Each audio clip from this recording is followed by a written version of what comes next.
बीते दिनों भारत सरकार को बांग्लादेश सरकार की तरफ से एक लेटर प्राप्त होता है और इस लेटर में बांग्लादेश सरकार की तरफ से एक आपत्ति जाहिर की गई थी और यह आपत्ति ममता बनर्जी के एक बयान को लेकर थी। जी हाँ दोस्तों, स्वागत और नमस्कार मेरे YouTube channel info highway India पर। मैं वीके वत्स। ममता बनर्जी ने क्या कहा, इसी विषय पर हमारी आगे चर्चा होनी है। तो बांग्लादेश सरकार ने जो लेटर लिखा था उसमें ममता बनर्जी के बयान को लेकर कड़ी आपत्ति जाहिर की गई थी और वह बयान था उनका जो बांग्लादेश में छात्र आंदोलन चल रहा था उससे संबंधित था। कुछ दिन पहले शहीदी दिवस की एक रैली चल रही थी जिसमें ममता बनर्जी ने भीड़ को देखते हुए और अपनी राजनीति को, तुष्टीकरण की राजनीति को साधते हुए एक बयान दिया था कि अगर बांग्लादेश से शरणार्थी पश्चिम बंगाल आते हैं तो वह इस पर विचार करेंगी। और यह अपने आप में बहुत आपत्तिजनक न सिर्फ बांग्लादेश सरकार के लिए है, स्वयं भारत सरकार के लिए है और हास्यास्पद भी है कि शरणार्थी पर विचार करने का अधिकार ममता बनर्जी को किसने दिया। अंतर्राष्ट्रीय नियम कहते हैं कि आप यानी कि कोई देश किसी अन्य देश के आंतरिक मामले में तब तक दखल नहीं दे सकता जब तक वहां मानवाधिकार के उल्लंघन का सरेआम कोई गंभीर मामला सामने ना आ रहा हो। तब तक अंतर्राष्ट्रीय समुदाय या कोई देश अपने पड़ोसी देश के मामले में हस्तक्षेप नहीं कर सकता है या इससे संबंधित कोई बयान नहीं दे सकता है। तो विदेश मंत्रालय ने इसी तरीके से केरल सरकार और ममता बनर्जी सरकार को सख्त लहजे में समझाया और बताया कि आपका संवैधानिक दायरा क्या है। कुछ दिन पहले केरल सरकार की तरफ से भी एक विदेश सचिव की नियुक्ति की गई थी जो विदेश मामलों से संबंधित जो मामले होते हैं उसको देखेगा।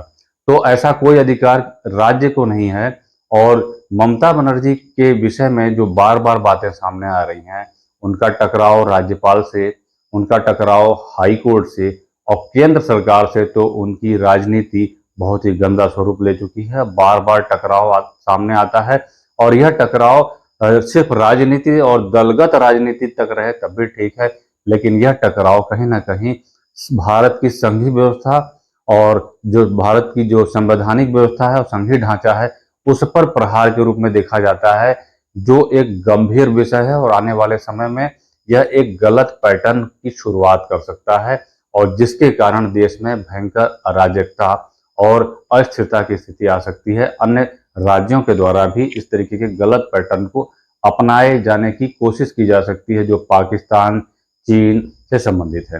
भारत में म्यांमार से शरणार्थी आए लगभग 79,000, 79,000 और ये शरणार्थी आए इसी तरीके से जो तमिल संघर्ष चल रहा था श्रीलंका में उससे संबंधित 58,457 तमिल शरणार्थी आए जो तमिलनाडु के विभिन्न हिस्सों में रह रहे हैं। इसी तरीके से 1959 में जब चीन ने तिब्बत पर कब्जा किया तो वहां से धर्मगुरु दलाई लामा के साथ लगभग 1 लाख तिब्बती शरणार्थी आए जो भारत में के विभिन्न हिस्सों में रह रहे हैं। तो जो भी शरणार्थी आए, इस तरीके की जितनी भी शरणार्थी आए, उससे संबंधित नियम और उनके रहने की जो इजाजत है वो सिर्फ केंद्र सरकार के द्वारा दी गई, ना कि किसी राज्य सरकार के द्वारा। और विदेश मामलों को देखने का, दखल देने का और हैंडल करने का अधिकार, संवैधानिक अधिकार सिर्फ केंद्र सरकार के पास है। भारत के शरणार्थियों से संबंधित नियम क्या कहते हैं, उस हिसाब से अगर आप देखें तो भारत के पास शरणार्थियों को लेकर कोई भी एक समुचित या उचित तरीके का कोई कानून या प्रावधान नहीं है। भारत ने किसी भी अंतर्राष्ट्रीय संधि पर आज तक समझौते में शामिल नहीं हुआ है जो शरणार्थियों से संबंधित है। इसी तरीके से 1990 के कन्वेंशन ऑफ माइग्रेंट वर्कर्स, जो कि प्रवासी मजदूरों को लेकर बनाया गया एक संगठन था जिसमें 59 देश होते हैं, उसका भी भारत सदस्य नहीं है। इसी तरीके से 1967 में एक protocol related to the state of refugee, जो कि रिफ्यूजी शरणार्थियों से संबंधित है, भारत ने कभी उस पर भी हस्ताक्षर नहीं किए। तो जो शरणार्थियों को लेकर, नागरिकता को लेकर जो नियम है भारत के, वह संवेदनशीलता पर आधारित है, इससे संबंधित कोई नियम नहीं है। लेकिन ममता बनर्जी ने जिस तरीके का बयान दिया यह बयान पूरी तरीके से उनकी तुष्टीकरण की राजनीति को साधने के लिए है और उन्हें भी पता है कि यह अधिकार उनके हाथ में नहीं है, लेकिन उन्होंने जिस तरीके का स्टेटमेंट देकर गैर जिम्मेदाराना व्यवहार किया है, यह बहुत ही आपत्तिजनक है सरकार के स्तर पर भी, और अन्य दलों को, जो उनके पार्टनर्स दल हैं, उनको भी इस चीज को समझना चाहिए, जो संविधान रक्षा की बराबर बात करते हैं। जब सीएए आया तब ममता बनर्जी ने इसका विरोध किया, क्योंकि यह भी उनकी राजनीति को सूट कर रहा था। शरणार्थियों से संबंधित भारत सरकार की नागरिकता और शरण देने से संबंधित जो सीएए कानून आया था, इसका विरोध उन्होंने कहा, और उन्होंने कहा कि बंगाल में वैसे किसी व्यक्ति को शरण नहीं लेने देंगी। यह उनके अधिकार क्षेत्र में नहीं आता है कि वह किसी को नागरिकता दें या शरण दें। इस विषय पे भी उनको कई बार कानूनी लहजे में अन्य कानूनी विशेषज्ञों द्वारा भी समझाया जा चुका है। बावजूद उसके वह यह व्यवहार करती हैं। इससे समझ में आता है कि वह 30% की जो आबादी है, सीएए का विरोध इन्होंने किया, लेकिन शरणार्थियों को, जो बांग्लादेश में जो छात्र आंदोलन को लेकर अशांति है, उससे आने वाले शरणार्थियों को बसाने की बात कर रही हैं। मतलब ये विचार करेंगी जो इनके दायरे में नहीं है। और जब सीएए आया तो इन्होंने इस विषय पर लगातार इस तरीके की टिप्पणी की और अपनी राजनीति को साधने की कोशिश की। यह सब कुछ अनायास नहीं है। आप पीछे जाएंगे उनकी राजनीति में, तो जो 30% मुस्लिम हैं, जो उनकी राजनीति, सरकार और वोट बैंक का बहुत बड़ा आधार है, उनको वह साधने के लिए ऐसा करती हैं। और इससे उन्हें कोई फायदा हो ना हो, लेकिन उनको राजनीतिक रूप से जरूर फायदा होता है। और इस चीज को वह देखते हुए सेकुलरिज्म और तुष्टीकरण की किसी भी सीमा को लांघने के लिए तैयार हैं, भले ही उससे देश को जोखिम उठाना पड़ जाए। तो शरणार्थियों से संबंधित क्या व्यवस्था है भारत की, आपने देखा। और द्वितीय विश्व युद्ध के बाद जो पूरे विश्व में स्थितियां बदली थी, मानवता को लेकर, लोकतंत्र को लेकर और मजहबी स्वतंत्रता को लेकर, तो उसी बीच में विश्व के जो अमेरिका और यूरोप के बहुत से देश थे, उनके द्वारा बढ़ चढ़कर बहुत सी ऐसी नीतियां बनाई गईं जिससे इनको शरणार्थी के रूप में, लोकतंत्र और मजहबी आज़ादी के रूप में इनको अधिक से अधिक कानूनी अधिकार दिए गए। और जब कई दशक बीतते गए, तब उन देशों के समझ में यह बात आई कि अब यह जो उन्होंने कानून बनाया था शरणार्थियों से संबंधित, अब उनकी देश की स्थिरता और सुरक्षा के लिए खतरा बन गया है। और धीरे धीरे फिर यही विषय वहां की राजनीति में मुद्दा बनने लगा, और इसी वोट बैंक की राजनीति इस मुद्दे को लेकर शुरू हो गई कि शरणार्थियों से संबंधित जो बनाए हुए नियम थे, यूरोप और अमेरिका और यूरोप के जो बहुत से देश थे, अब उनके लिए अपनी राष्ट्रीय सुरक्षा की चिंता करते हुए भी इन नियमों के खिलाफ चलना बहुत ही कठिन हो रहा था और इसकी अराजकता सामने दिखाई दे रही थी। उसी दौर में भारत, जब द्वितीय विश्व युद्ध चल रहा था, तो भारत आजाद हो रहा था।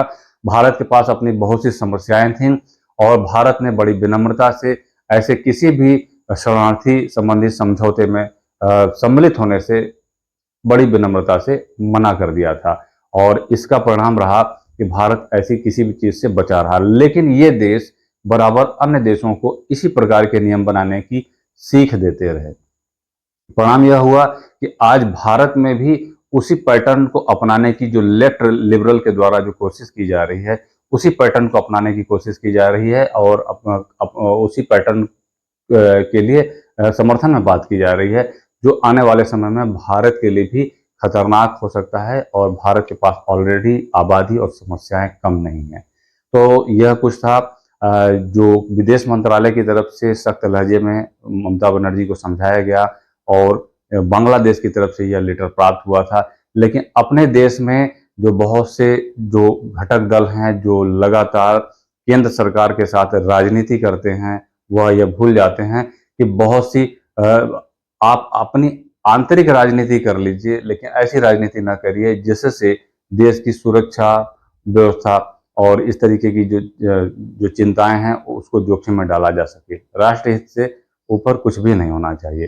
तो भारत में जो राजनीति है वो परस्पर प्रतिस्पर्धी होना स्वाभाविक है, लेकिन बाकी दलों को भी इस चीज को ध्यान में रखना चाहिए कि विदेश से संबंधित जो मामला है या कुछ ऐसे मामले जिस पे नियम बनाने का या निर्णय लेने का अधिकार सिर्फ केंद्र को हो और इस विषय पर उन्हें केंद्र के साथ खड़े रहना चाहिए। तो यह प्रकरण था ममता बनर्जी का जो व्यवहार बार बार सामने आ रहा है वह केंद्र से टकराव का है, और जो उन्होंने जो बयान दिया था उस पर बांग्लादेश सरकार की तरफ से सख्त लहजे में विरोध दर्ज किया गया है। तो यह कुछ प्रकरण था, और यह बताता है कि ममता बनर्जी राजनीतिक रूप से कहीं ना कहीं एक स्वप्न देख रही हैं जिसमें वह अपने को प्रधानमंत्री से ऊपर पाती हैं, और यही कारण है कि उनके बयान और उनके जो व्यवहार है राजनीति में वो काफी आपत्तिजनक सामने आ रहा है।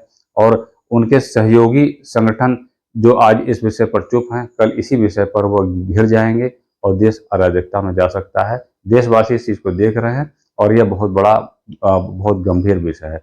फिर आते हैं कुछ ऐसी अपडेट्स के साथ, तब तक के लिए धन्यवाद, नमस्कार, वंदे मातरम।